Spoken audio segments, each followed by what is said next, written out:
आज press club में एक किताब की ओपनिंग की गई। 100 डॉक्यूमेंट जम्मू कश्मीर से आए हुए professor Kulbhushan Malhotra, incharge Nanaji Deshmukh library और documentation department BJP Jammu and Kashmir ji ने अपनी बात कही। आइए सुनते हैं उन्होंने क्या कहा इस किताब के बारे में और जम्मू कश्मीर के बारे में। डिपार्टमेंट का स्टेट हेड हूँ भारतीय जनता पार्टी जम्मू एंड कश्मीर।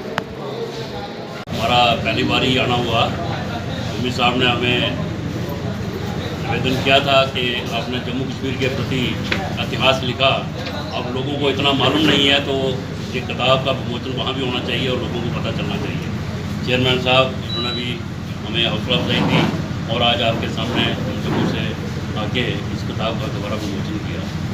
कहते भी हैं कि इतिहास बनाने वाले इतिहास बनाते हैं, जब तक उसे लिखा नहीं जाता तब तक वो इतिहास नहीं रहता है। और इतिहास लिखा हुआ जब पब्लिक तक पहुंचाया नहीं जाता तो वो फोर्थ पिलर काम किसी के नहीं आता है। तो मीडिया हमारा फोर्थ पिलर है। आपके माध्यम से बच्चा हर चीज़ को जानकारी रखता है। और इसी तरह आज अगर इस किताब के प्रति अगर हम कुछ बोल रहे हैं तो आम पब्लिक तक, जहाँ 10 लोग सुन लेंगे, लेकिन आम पब्लिक तक जाने के लिए वो आप लोग ही कर रहे हैं। और आपका काम जो है पूरे देश भर में नहीं बल्कि पूरे विश्व भर में एक प्रसिद्ध काम है जो आप लोग काम निभा रहे हैं। इतिहास लिखना तो चलो हम तो लिख रहे हैं और जितना भी कोशिश हो रही है उससे हम आगे बच्चों तक, अपनी आने वाली जनरेशन तक उसको पहुंचाने का प्रयास कर रहे हैं। हर प्रदेश में कुछ ना कुछ खामियां होती हैं और कुछ ना कुछ वहाँ के कुछ ऐसी चीज़ें होती हैं कि जो आम दुनिया के, अभी आप लोग जहाँ लखनऊ में बैठे हैं जम्मू कश्मीर के बारे में जो कुछ भी आप सुनोगे वो मीडिया से सुनते हो। अगर हम जहाँ बैठे हैं बंगाल के बारे में सुनेंगे वो मीडिया से सुनते हैं। और मीडिया जब जिस चीज़ को फोकस करता है वही हमारे दिमाग में बैठ जाती है। ऐसा ही कुछ हो रहा है। लेकिन इतना बड़ा प्रदेश होता है, वहाँ कुछ अच्छा भी होता है कुछ बुरा भी होता है और हर चीज़ें सामने नहीं आती हैं। लेकिन जितनी हमारे सामने आती है, हम अच्छा आएगा तो हम उसके ऊपर चर्चा करते हैं, बुरा आता है तो उसके ऊपर हम चर्चा करते हैं। मैं कोई इंटेलेक्चुअल या कुछ प्रोफेशनल राइटर नहीं हूँ, बट एक संस्थान है भारतीय जनता पार्टी ने मुझे एक काम दिया कि भारतीय जनता पार्टी का सिपाही होने के नाते उन्होंने काम दिया कि हमारा लाइब्रेरी एंड डॉक्यूमेंटेशन डिपार्टमेंट हमें दिया गया। तो कुछ लोग होते हैं कि अपना टाइम पास करने के लिए भी कोई दायित्व लेते हैं, लेकिन हमारे जीन में ऐसा नहीं था। हमने इस चीज़ को देखा कि कोई भी काम अगर मिला है तो उसको पब्लिक तक पहुंचाएं कि हमारा दायित्व है क्या।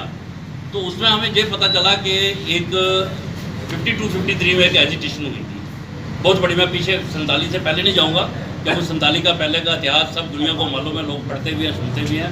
क्योंकि उस वक्त ना हिंदू था ना मुस्लिम था ना कुछ ऐसी रिलीजियस बातें होती थी। जिस सब 47 जब पार्टीशन हुई उसके बाद ये तरह तरह की चीज़ें हमारे सामने आई।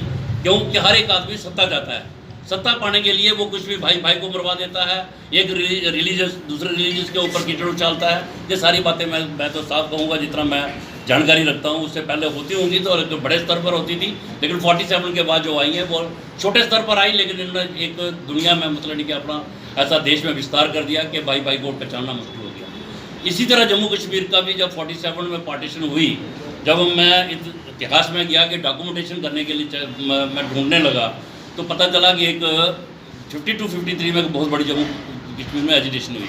मेरा जन्म 57 का है और 57 का जन्म इट मीन्स कि 70 में जाके मुझे थोड़ी बहुत होश आई होगी, तो मुझे उस चीज़ के बारे में मालूम नहीं था। सिर्फ हम लीडरों की ज़बान से सुनते थे कि हिस्ट्री कि जहाँ 15 लोग झंडा चढ़ाते शहीद कर दिए गए, जहाँ श्यामा प्रसाद मुखर्जी जम्मू कश्मीर में आए उनका बलिदान हो गया। ये चीज़ें हम सुनते थे, लेकिन जो अंदर से एक मतलब इनकी आवाज़ आई कि क्या ये चीज़ें सामने क्यों नहीं आती हैं, लोगों ने इनके ऊपर किताबें क्यों नहीं लिखी, क्यों बच्चे आज के मतलब जो नई हमारी पीढ़ी है उनके ऊपर ये बातें क्यों नहीं आती हैं। तो वो काम करने का एक हमने प्रयास किया और उस काम करते करते हम लोगों के घरों में गए। जो भी उस एजिटेशन के रिलेटेड जो लोग लड़े थे तो उनके घरों में जाकर अपने मोबाइल से उनकी वीडियोग्राफी करी, उनसे पूछा कि वजह क्या थी। बेसिक में आपको बताऊं कि उस वक्त क्या था कि जो ही पार्टीशन हुई तो सत्ताधारी की बात कर रहा हूँ, उस वक्त शेख मोहम्मद अब्दुल्ला जो हमारे स्टेट के एक महत्वपूर्ण व्यक्ति थे, उन्होंने नेशनल कॉन्फ्रेंस बनाई थी और लीडिंग लीडर थे। तो उनका और नेहरू का और लॉर्ड माउंटबेटन, आपको पता होगा कि पाकिस्तान में जब पाकिस्तान बना जिन्ना को हुकूमत मिली, लेकिन उस वक्त लॉर्ड माउंटबेटन का काम खत्म हो गया। लेकिन हिंदुस्तान में Lord Mountbatten professor Kulbhushan Malhotra, मैं लाइब्रेरी एंड डॉक्यूमेंटेशन डिपार्टमेंट का स्टेट हेड हूँ भारतीय जनता पार्टी जम्मू एंड कश्मीर।